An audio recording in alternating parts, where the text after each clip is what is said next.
my name is John Krypton. And hello, my name is John Argon. And today we're going to teach you about the events during the Cold War.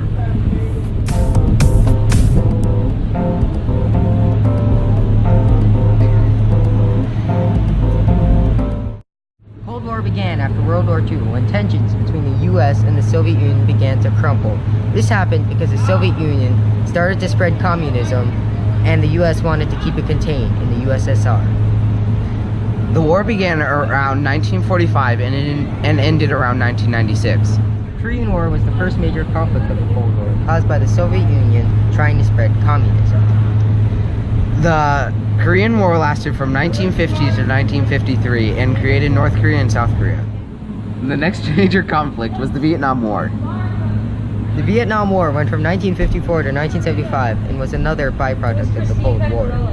This war was between communist-backed North and US-backed South. 3 million people, including 58,000 Americans, were killed in the conflict. The war ended with US retreating and Vietnam uniting to become a communist-controlled country. The Cuban Missile Crisis was another major conflict of the Cold War.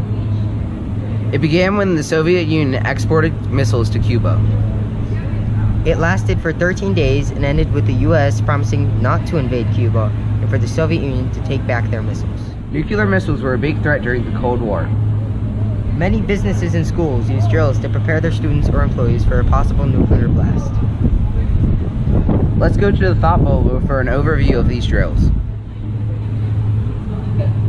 During the Cold War, schools and businesses created drills to increase survival against a nuclear attack. Teachers in selected cities were encouraged to conduct air raid drills where they would suddenly yell, "Drop." Some schools even distributed metal dog tags like those worn by World War II soldiers so that the bodies of students could be identified after an attack. Students were expected to kneel down under their desks with their hands clutched around their heads and necks.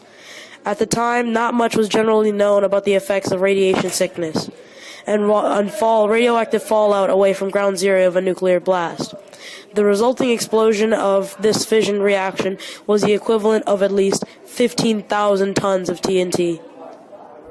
The next major event of the Cold War was the space race. The space race was a competition to get to space between the USA and the USSR. Sadly, we did not win the space race, but we got to the moon first. The space race was meant to show how powerful your country was. Another byproduct of the Cold War was the Berlin Wall. The Berlin Wall was a guarded concrete barrier that divided Berlin. It began to be built in 1961 and lasted until 1989 when it was destroyed. The Berlin Wall symbolized the lack of freedom in communistic countries and the front lines of the Cold War. The Cold War ended around the time when the Soviet Union began to dissolve. Now to the mystery document with John Green III.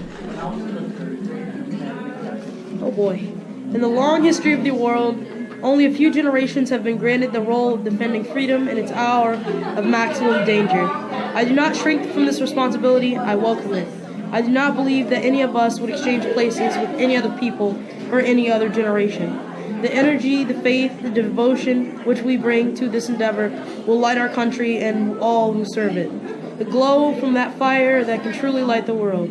And so, my fellow Americans, ask not what your country can do for you, ask what you can do for your country. My fellow citizens of the world, ask not what America will do for you, but what together we can do for the freedom of man. I'm gonna say John F. Kennedy? You are correct!